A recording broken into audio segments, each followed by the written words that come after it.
द्वितीय रुद्र संहिता के द्वितीय सतीखंड में 42वां अध्याय। भगवान शिव का देवता आदि पर अनुग्रह।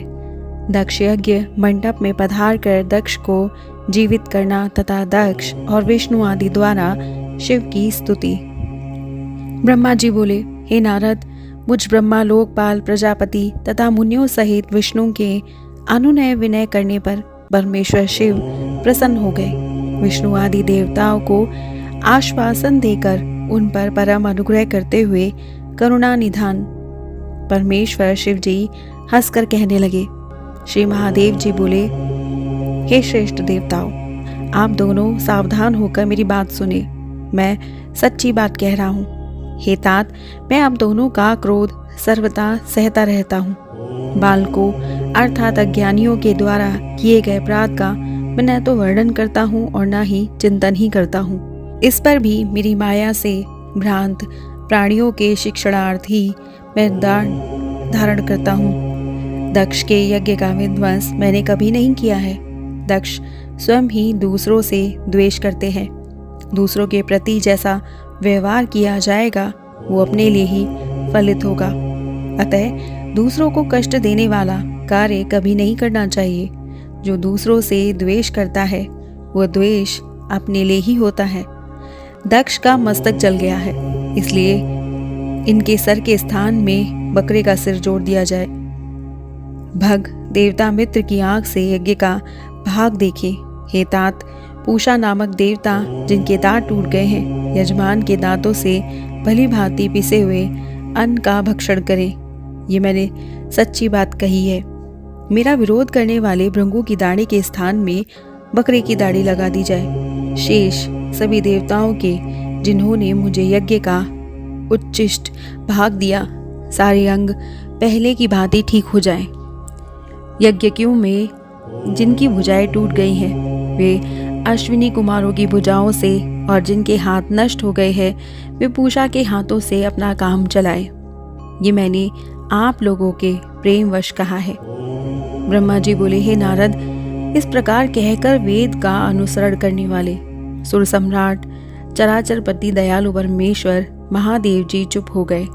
भगवान शंकर का वो वचन सुनकर श्री विष्णु और ब्रह्मा सहित संपूर्ण देवता संतुष्ट हो गए। वे तत्काल साधुवाद देने लगे। तदंतर भगवान शंभु को आमंत्रित करके मुझ ब्रह्मा और देव ऋषियों के साथ भगवान विष्णु अत्यंत हर्षित हो पुनः दक्ष की यज्ञशाला की ओर चले। इस प्रकार उनकी प्रार्थना से भगवान शंभु विष्णु आदि देवताओं के साथ कनखल में स्थित प्रजापति दक्ष की यज्ञशाला में गए। उस समय रुद्रदेव ने वहां यज्ञ का और विशेषतः देवताओं तथा ऋषियों का विध्वंस जो वीरभद्र के द्वारा किया गया था उसे देखा। स्वाहा, स्वधा, पूषा, तुष्टि, धृति, सरस्वती और अन्य समस्त ऋषि, पितर, अग्नि तथा अनान्य बहुत से यक्ष, गंधर्व और राक्षस वहां पड़े थे। उनमें से कुछ लोगों के अंग तोड़ डाले गए थे, कुछ लोगों के बाल नोच लिए गए थे और कितने ही उस सम्रांगण में मरे पड़े थे। उस यज्ञ की वैसी दुर्वस्था देखकर भगवान शंकर ने अपने गणनायक पराक्रमी वीरभद्र को बुलाकर हंसते हुए कहा, हे महाभाऊ वीरभद्र, ये तुमने कैसा काम किया है? हे तात, थोड़ी देर में देवता तथा ऋषि आदि को बड़ा भारी दंड दे दिया। हे तात, जिसने ऐसा द्रोहपूर्ण कार्य किया तथा इस विलक्षण यज्ञ का आयोजन किया और जिसे ऐसा फल मिला, उस दक्ष को तुम शीघ्र यहाँ ले आओ। ब्रह्मा जी बोले, भगवान शंकर के ऐसा कहने पर वीरभद्र ने शीघ्रता पूर्वक दक्ष का धड़ लाकर उन शंभु के समक्ष डाल दिया। हे मुनि श्रेष्ठ, उसे सिर रहित देखकर लोक कल्याणकारी भगवान शंकर ने आगे खड़े हुए वीरभद्र से हंसकर पूछा, दक्ष का सर कहाँ है? तब प्रभावशाली वीरभद्र ने कहा, हे शंकर, मैंने तो उसी समय दक्ष के सिर को आग में होम कर दिया था। वीरभद्र की ये बात सुनकर भगवान शंकर ने देवताओं को प्रसन्नतापूर्वक वैसी ही आज्ञा दी जो पहले से दे रखी थी। भगवान ने उस समय जो कहा था उसकी मेरे द्वारा पूर्ति कराकर श्री हरि आदि सब देवताओं ने भृगु आदि सबको शीघ्र ही ठीक कर दिया। तदंतर शंभु के आदेश से प्रजापति दक्ष के धड़ के साथ सवनीय पशु बकरे का सर जोड़ दिया गया। उस सर के जोड़े जाते ही शंभु की कृपा दृष्टि पड़ने से प्रजापति दक्ष प्राण प्राप्त करके तत्क्षण सोकर जगे हुए पुरुष की भांति उठकर खड़े हो गए। उठते ही दक्ष ने प्रसन्नचित होकर प्रेम पूर्वक अपने सामने करुणानिधि भगवान शंकर को देखा। पहले महादेव जी से द्वेष करने के कारण उनका अंतकरण मलिन हो गया था, परंतु उस समय शिवजी के दर्शन से वे तत्काल शरद ऋतु के चंद्रमा की भांति निर्मल हो गए। यद्यपि वे प्रेम के वशीभूत होकर मन में शिवजी की स्तुति करने की इच्छा कर रहे थे, किंतु उन्हें उसी समय सती के ब्रह्मा जी बोले। शरीर त्याग का स्मरण हो गया, इसलिए वे उत्कंठा से व्याकुल होने के कारण स्तुति नहीं कर सके।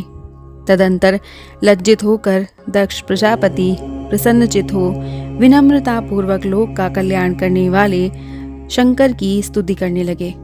दक्ष बोले, वरदानी, श्रेष्ठ, महेश्वर, ज्ञान निधि सनातन देव को नमस्कार करता हूँ। देवादि देवों के भी ईश्वर, सुख रूप एवं संसार के एकमात्र बंधु भगवान शंकर जी को मैं नमस्कार करता हूँ। हे विश्वेश्वर, आप विश्वरूप पुरातन ब्रह्मा तथा आत्मस्वरूप को मैं नमस्कार करता हूँ। मैं सर्व को नमस्कार करता हूँ। मैं संसार के भावों का चिंतन करने वाले परात्पर शंकर को नमस्कार करता हूँ। हे देव देव, हे महादेव, आपको नमस्कार है। मुझ पर कृपा कीजिए। हे कृपानिधि, हे शंभु, आज मेरे अपराधों को क्षमा कीजिए। हे शंकर, आपने दंड के बहाने मुझ पर अनुग्रह किया है। मैं खल और मूर्ख हूँ। हे देव, मुझे आपके तत्व का ज्ञान नहीं था। हे प्रभु, आप विष्णु एवं ब्रह्मादि देवों के भी सेव्य, वेदों से जानने योग्य तथा महेश्वर हैं। आज मुझे आपके तात्विक स्वरूप का ज्ञान हुआ है। आप सभी लोगों में श्रेष्ठ माने गए हैं। आप सत्पुरुषों के लिए कल्प वृक्ष हैं और दुष्टों को सदा दंड प्रदान करने वाले हैं। आप सर्वथा स्वतंत्र परमात्मा है एवं भक्तों को अभिष्ट वर प्रदान करने वाले हैं। आप परमेश्वर ने ही अपने मुख से विद्या, तप तथा व्रत धारण करने वाले इन ब्राह्मणों को तत्व का साक्षात्कार करने के लिए उत्पन्न किया है।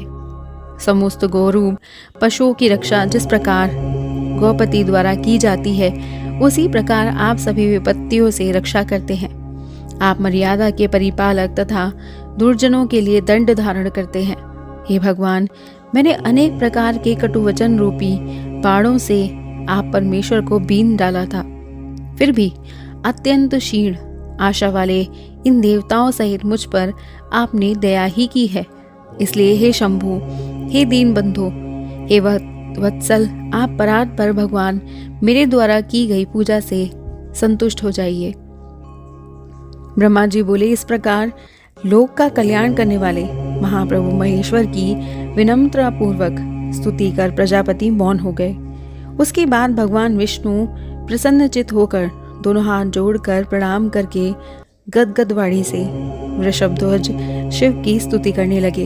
विष्णु बोले, हे महादेव, हे महेशान, लोक पर अनुग्रह करने वाले ही दीन बंधु, हे दयानिधि, आप पर ब्रह्मा परमात्मा है। हे प्रभु, आप सर्वव्यापी स्वतंत्र हैं। आपका यश वेदों से ही जाना जा सकता है। आपने हम लोगों पर कृपा की है, उससे हम लोग कृतकृत्य हो गए हैं। हे महेश्वर, मेरे भक्त दुष्ट दक्ष ने पूर्व में आपकी जो निंदा की है, उसे आप आज क्षमा कीजिए, क्योंकि आप निर्विकार हैं। हे शंकर, मैंने भी मूर्खतावश आपका अपराध किया है, जो दक्ष के पक्ष में आपके गढ़ वीरभद्र के साथ युद्ध किया। हे सदाशिव, आप मेरे स्वामी हैं, आप पर ब्रह्मा है, मैं आपका दास हूँ। आप सभी के पिता हैं, इसीलिए आपको हम सबका पालन करना चाहिए। ब्रह्मा जी बोले, हे देवदेव, हे महादेव, हे करुणा सागर, हे प्रभु, आप स्वतंत्र परमात्मा परमेश्वर अद्वय तथा अविनाशी हैं। हे ईश्वर, हे देव, आपने मेरे इस पुत्र पर अनुग्रह किया है। अब आप अपना अपमान भूलकर दक्ष के यज्ञ का उद्धार कीजिए।